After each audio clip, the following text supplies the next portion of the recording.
What's up, Houston Hacks fans? It's time for some speculation, especially on our playoff race. There's 1 week to go, granted, but a lot of teams have a bunch of games to play still. But I just was kind of looking myself to see who I would play. And so basically, I just wanted to make a little video on the speculation, where seeds are going to end up, and then maybe we'll make some predictions of how playoffs will go. So let's cut to the playoff race right here. So basically right now, all the teams in green are looking like they are going to be playoff teams at the moment.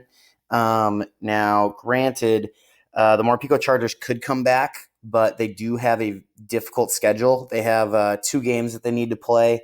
And I believe Yeezus has to play Ball, who's undefeated, and is going to be our number 1 seed. And I believe the other one that he has to play is Magnus, who was ranked early in the year number 1 and then kind of had a hiatus. But since coming back, he's kind of been pretty dominant and played really well. So those are 2 really tough games, whereas Bindalin or the Anaheim Psyducks have the Regional Birds, who definitely have a very, very scary team. But he also has, I believe, the Boston Bidoof, but I could be wrong. But we'll talk about a few other matchups here coming up as well. But basically, teams that we're going to speculate on are all these playoff teams that you see here. And so let's just go ahead and get to our playoff bracket. So let's see. Nope. No. Here we go. Perfect. So first off, let's just zoom in a little bit. Sorry for the I guess we can't zoom in. But let's just have our 1 versus our 8. Our 2 versus our 7. Excuse me. And we have our 4 versus 5. And our 3 versus 6. So basically, I think Ball has it all wrapped up. He is going to be the 1 seed. And I think Cooper is going to wind up being our 2 seed. I don't really think there's any question there. And as for our 3 and our 4 seed, it's looking like it's going to be Cole and it's going to be Prisley. So I think this is how it's going to wind up, is Cole's going to be the 3 seed and Prisley's going to be the 4 seed. But their matchups are difficult. Looking at their matchups, they're not necessarily difficult. But Cole has Gold Sound, who is defeated and has not won a single game. And Prisley has Nutsack, who honestly should be in the playoffs if we were to take the top 8 teams. But unfortunately, for him, we aren't doing it that way. We're doing our different sides of the bracket. So basically, what happens is Cole and Prisley are actually really, really close in our playoff race. And so let me see here. Here we go. Cole is at plus 13, whereas Prisley's at plus 14. So as long as Cole beats the Motor Strike Overdrive by more than Prisley beats Nutsack by, Cole will get the playoffs, the number 3 seed. So we'll see how that comes down to. It may come down to a tiebreaker. I don't know exactly who won the season series. May have to check that out in the future. But basically, I think Cole has an advantage there. I think Nutsack has a pretty solid team, especially against Prisley. So we'll see what happens there. But that's what I think is going to happen for the 3 and the 4 seed. As for the 5, 6, 7, okay, it is going to basically end up being me. So Regal, Henrik, and Magnus. So I do not know exactly how it's going to turn out. I do know the 8th seed is going to be Bindalin. I'm going to spell this wrong. Bindalin. But I do know it basically comes down to a toss-up between Regal, Henrik, and Magnus. And so basically, I play Henrik the last week. So I play me and Henrik versus each other the last week, and Henrik has to play both of us. So I have one game left, and I'm at. Let's just go back to our seeding here. Sorry, go back to our plus minus. Okay, so I'm +8. The Washington Exams are +15, and San Francisco Garchomp are +10. And so basically, because of my plus minus, I either need to win big in my game, or I need the Magnus or Henrik to either lose and get a worse record than me. Otherwise, I don't think I'm going to win the plus or minus battle. So basically, what's going to happen is if I want to have the 5 seed, I would need to win versus Henrik. So let's just change this here. I would need to win versus Henrik, and Henrik against Magnus, he needs to lose. Okay. And then Magnus plays everybody. Like he plays, let's see, I have it written out here. So he plays Henrik, he plays Super Spider Pig, he plays Yeezus, he plays Cooper, who obviously is pretty good. And then he also plays Ben. So I'm not sure exactly how it's going to wind up for him in his games, but basically I kind of see it going. If you just go by record, he should win against Ben. Cooper is going to be really, really tough. Just to play it safe, we can give him a loss there. He should win by record against Yeezus and Super Spider Pig. And then obviously this game against Hendrix is going to be a big rivalry one. Obviously they both live in Norway, so it should be a pretty good matchup there, depending on who's going to win. So basically, if Magnus goes 3-2 in his last couple of games here, that would put him at 7-4. Okay. And if Henrik goes 1-1, that would put him at 7-4, and that would put me at 6-5. So basically, if I lose, I am automatically going to be the 7 seed. So I would play Cooper. Okay. But if I win, I still may play Cooper as the 7 seed because Henrik could win his game against Magnus, and then he would have a better plus or minus depending on our game. Even if I 6-0 him, he would still have a better plus or minus than me, or it would be really, really close. I think I'd barely have it. I'd have to 6-0 him. And then Magnus, basically, if he wins games, he should. And then even if he loses his 2 difficult games, I would say, not saying that, Yeezus is going to be a tough game for him as well. Super Spider Pig can pose some problems with his team as well. Not that Ben can't either. But, if he wins the games he should win, he honestly should get the 5 or the 6 seed. If he winds up slipping up on one of these right here, and then it slips up against Hendrik and Cooper, that's another way I can sneak in and get a 5 or a 6 seed. But basically, I need Magnus to choke, and I need Henrik to choke against me and Magnus. So either Henrik needs to lose 2, or basically I'm going to get the 7 seed, which means I will face Cooper week 1. So, you got to beat the best to be the best.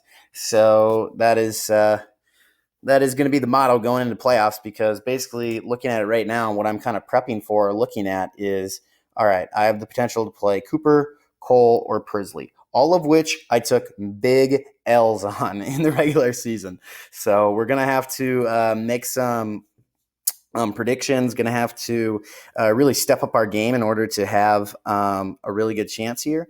But it's looking like an insane playoff, just like all the teams. I'll go back to look at our plus minus here. But basically, looking at it, and I'll change to pink. Maybe pink's not the best color, but basically plus 34, plus 15, plus 8, plus 26, plus 14, plus 13, plus 10. Like the top 7 teams really have dominated the league in all aspects, and mainly all their losses are to one another. So this should be a crazy playoff. Really, really excited to see what's going to happen next, and just excited to watch things. Just to give a little reminder of things that if you're a Houston Hacks fan or not, here are our potential matchups, because teams are a lot different now. So I will point out that I do have Pillow Swine now, and I do have Togetic that I did not have in the first matchup. The rest of my team, and Toxicroak. So these three I did not have going into this game, whereas same with against Cole. But again, I'm not the only team that has made additions. So I should be fair to point out that Cooper has made moves to get Charizard on his team. And basically him and Cole traded because Cole used to have Charizard, but Cole has Cinderace now and changes to Cole's team. If I remember correctly, he did get rid of his Clefable in order to get Aromatisse. So just a completely different matchups, honestly, for us, as I have a few different ones as well. So just interesting. It'll be really, really fun to have a chance to play these teams again. And then here's my matchup against Prisley. Probably my most fun game of the year, or actually the most fun I've ever had losing. It was just a really, really fun game. I had a chance all the way to the end, even though he 5-0'd me. But just an insanely fun game. But again, let's see. Prisley made the addition of Gothitelle right before I played him. He had Crustle, and I believe maybe he got Scrafty right before I played him. He did have his same roster, and I did not have Piloswine yet. So hopefully, I'm hoping Piloswine can really just lift the heavy weights and be the difference and be a difference maker. And I hope I don't throw away my Toxicroak right away as well in this upcoming game. But just kind of cool to check out the matchups. Obviously, this is how it kind of ended. A 51 turn game where I had a 50-50. Let's see if I can go back here. I had a 50-50 with Mew to beat Cooper. Let's see if I can go and find it. Go away. Yep. Here it goes. So he should have facaded that turn. Instead, he knocks off, and I live. And now I'm able to basically go for a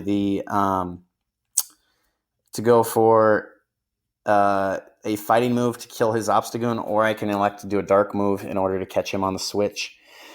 But unfortunately, as he clicks or he decides to switch, I go for my fighting move, and the rest is history. Cooper's able to clean up the game. Now, there was other moves I could have made, but I think the game was pretty much over at this point, as my Mew and my Drampa were pretty much dead, especially to the Dragapult.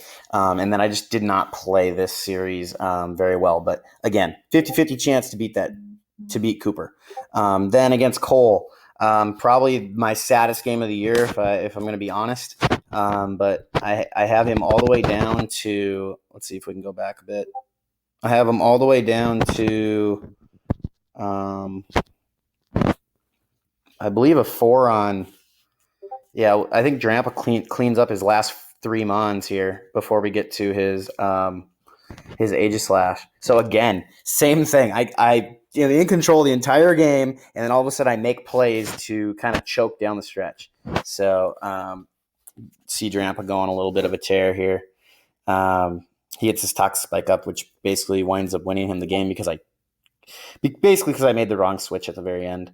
But so we'll just let this game kind of play out. But Drampa was a pretty big player in both these games against Cooper and Cole. See if it can do well again.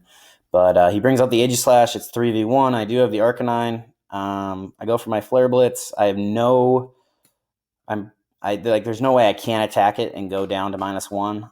So I have to go for the Flare Blitz here. I only do 61, but his leftovers are just nasty. And he's able to get away with the victory. Obviously, Poison, if I would have survived there, I would have had a chance to win that game as well.